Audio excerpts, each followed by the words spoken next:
ఈ లోకమునకు వచ్చినని ఆయన నామమందు విశ్వాసముంచు వారికి అందరికీ పాప పరిహారం కలుగునని నిశ్చయముగా నమ్ముచున్నారా? అయితే మీరు సకల పాపముల నుండి విముక్తి పొందవలని ఆసక్తితో కోర్చు క్రీస్తు నిమిత్తము మీ పాపములను క్షమించి సమస్త దుర్నీతి నుండి మిమ్మల్ని పవిత్రపరచుతారు. పరలోకమందున మీ తండ్రి యొక్క దయగల చిత్తమని మీరు రూఢిగా నమ్ముచున్నారా? ఇక నుండి పరిశుద్ధాత్మక విధేయులై సమస్త పాపమును ద్వేషించి విడిచిపెట్టి దేవుని సన్నిధి అందున్నట్లుగా జీవించుచు హృదయమునందును ప్రవర్తన యందును పవిత్రముగా ఉండుటకు దినదినము ప్రయత్నింపవలనని నిశ్చయించుకొనుచున్నారా? మనము వినయముగా దేవుని ఎదుట మన పాపములను ఒప్పుకొని మన ప్రభువైన యేసుక్రీస్తు మూలమున మనకు క్షమాపణ దయచేయమని ఆయనను వేడుకొందాము. అందరూ కనుక ఈ ప్రార్థన చెప్పండి. ఓ దేవా, మా పరలోకపు తండ్రి, నేను నీకు విరోధముగా అనేక విధములైన ఘోర పాపములు చేసి ఉన్నాను. నా పాపమును నేను సంపూర్ణముగా గ్రహించలేను, కానీ నీకు అంతయు స్పష్టంగా తెలిసేవాడు. నా బాహ్య జీవితములోను అంతరంగ జీవితములోను లెక్కలేని ఘోర పాపములు చేసి ఉన్నానని నీ ఎదుట ఒప్పుకొనుచున్నాను. మరియు నేను పశ్చాత్తాపపరచు నా దోషములను గురించి మనస్ఫూర్తిగా దుఃఖించచ్చు నీ మితిలేని కృపను బట్టి నన్ను కరుణించి నీ కుమారుడు మా ప్రభువునైన యేసుక్రీస్తు నిమిత్తమున నా పాపములను మన్నించి కృపతో నా బలహీనతలను తొలగింపమని నేను వేడుకొనుచున్నాను. ఆమేన్. పరలోకమందున మన తండ్రి అయిన సర్వశక్తి గల దేవుడు మన యందు కనికరమించి తన ప్రియ కుమారుడును మన ప్రభు అయిన యేసుక్రీస్తు యొక్క శ్రమ మరణ పునరుత్థానం వలన మన పాపములన్నింటినీ క్షమిస్తూ ఉన్నాడు. మరియు క్రీస్తు ప్రభుని సంఘం యొక్క కాపరుడైన నేను ఆయన ఇచ్చిన అధికారమును బట్టి మీలో నిజముగా పశ్చాత్తాపపడి ఆయన యందు విశ్వాసముంచు వారి అందరి పాపములు సంపూర్ణంగా క్షమించబడి ఉన్నవి అని తండ్రి యొక్కయు కుమారుని యొక్కయు పరిశుద్ధాత్మ యొక్కయు నామమున ప్రకటిస్తూ ఉన్నాను. అయితే అధికారమును బట్టి పశ్చాత్తాపము లేని అవిశ్వాసులకు నేను తెలియచేయగలనగా అలాంటి వారు పశ్చాత్తాపము లేని స్థితిలో ఉన్నంత కాలం దేవుడు వారి పాపములను క్షమించడు. మరియు కృపాదినము అంతము కాక ముందు తమ దుర్మార్గముల నుండి మళ్ళుకొనకయు నిజ పశ్చాత్తాపము లేకయు క్రీస్తునందు విశ్వాసం ఉంచుకున్న యెడల దేవుడు నిశ్చయముగా వారి దోషములను వారి మీదికి రప్పించును.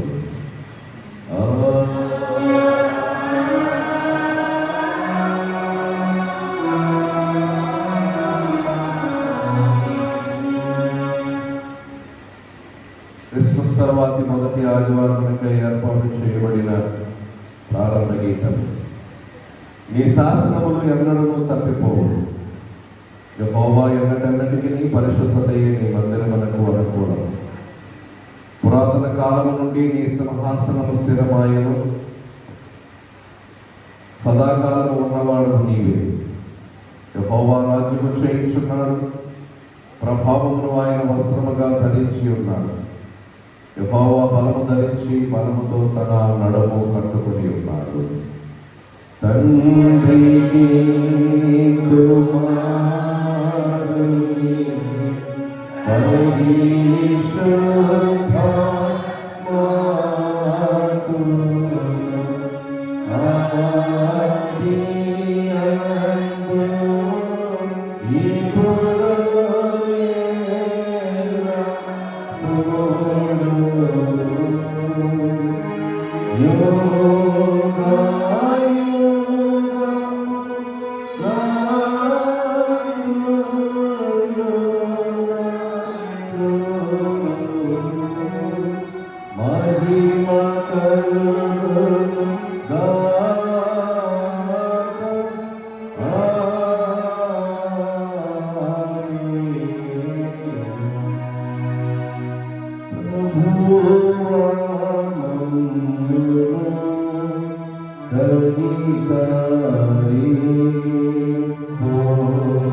ప్రార్థిద్దాము.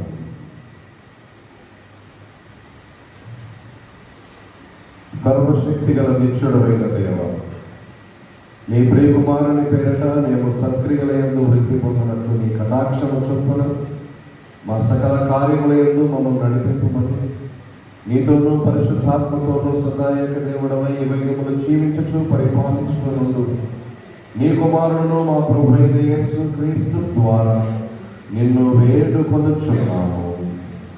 ఆమేన్.